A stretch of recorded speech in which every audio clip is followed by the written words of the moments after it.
dari nafsu ini mengalir dalam bentuk respon, hambatannya, wujud. Dari sini muncul amalan disebut dengan su. Pelan. Setan masuk lewat sini. Misal digoda. Ya. Apapun godaannya. Tadi marah misalnya kan. Nggak bisa dikendalikan. Maka mulai merambat nih. Ya. Pada elemen tubuh kita. Ada yang lewat mata. Ada yang ke lisan. Tiba-tiba marah-marah mencela. Ada yang ke tangan sampai ke ujung kaki. Apapun jenisnya. Bisa masuk lewat sombong. Masya Allah, sombong masuk ke muka nggak mau lihat, kan? Sombong masuk ke tangan mulai begini, ya. Sombong masuk ke kaki tinggalin aja. Ya, dalam hal-hal yang tidak wajar sifatnya. Banyak. Ya. Ada dengki, ada macam-macam. Pokoknya masuk dia ke sini. Ya. Saat dia masuk ke sini, nanti kita kenali penyakitnya. Maka hadir rambatannya masuk ke sini. Kalau kemudian jadi bentuk perilaku, jadi sikap, mukul, tendang, mencela, maka itu berubah namanya dari fujur menjadi su. Pelan-pelan. Quran surah ke-4 ayat ke-17.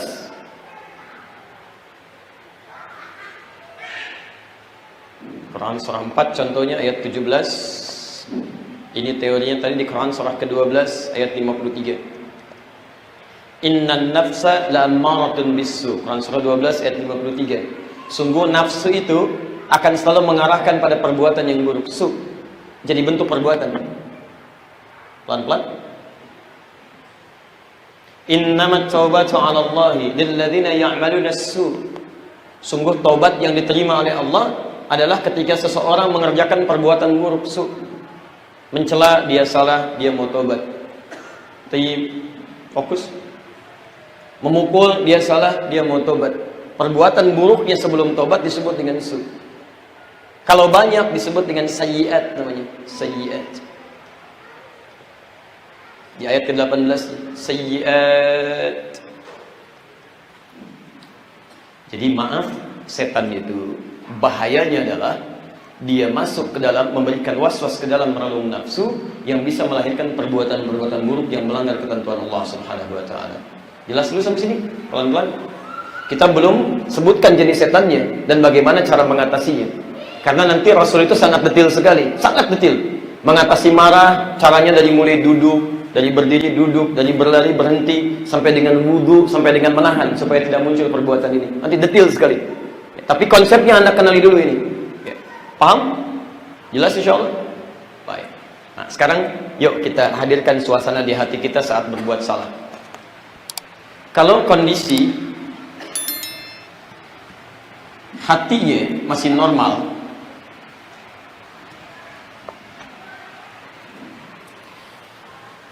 dan dia bisa mengatasi gejolak-gejolak ini, paham tentang cara kerja setan ini. Ya, begitu masuk ke dalam dirinya sudah merasakan nih, oh ada amarah datang, ini setan. Lalu dia tahu ilmunya, ini cara mengendalikannya. Maka orang-orang yang punya ilmu dan mengetahui gejala-gejala ini, maka keadaan dirinya akan cenderung lebih tenang karena mampu ya, mencegah berbagai sifat-sifat buruk ini dan godaan yang tidak bagus datang pada dirinya. Cenderung tenang dia. Mau marah, tahu ini pasti setan. Untuk apa saya marah? Hanya melahirkan respon yang tidak baik. Saya celak dia, dia celak saya. Saya malah darah tinggi, dia mungkin tidak begitu. Gak ada manfaatnya untuk saya. Dia tekan itu, dia keluarkan ilmunya, maka keadaan yang demikian membuat dia lebih tenang, nyaman. Dia marah, tiba-tiba orang ini senyum, tenang saja. Dia mencela, ini memberikan kalimat yang baik. Orang-orang seperti ini, maka keadaan nafasnya tadi, jiwanya, itu disebutkan oleh Quran akan cenderung lebih tenang. Disebut dengan mutmainnah. Mutmainnah. Bahkan kalau mampu dipertahankan sampai meninggal, ini meninggalnya pun akan tenang. Setan ya, tidak punya kemampuan untuk menggoda.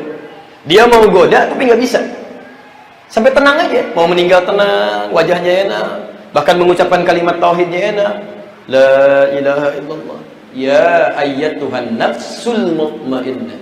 Tadi yang di Quran surah 91 ayat 7 tadi, ya, wa nafsi wa ma sawwaha, demi jiwa manusia yang disempurnakan penciptaannya, fa alhamaha fujuraha wa taqwaha, ada yang terkuasai oleh yang fujur, ada yang takwa.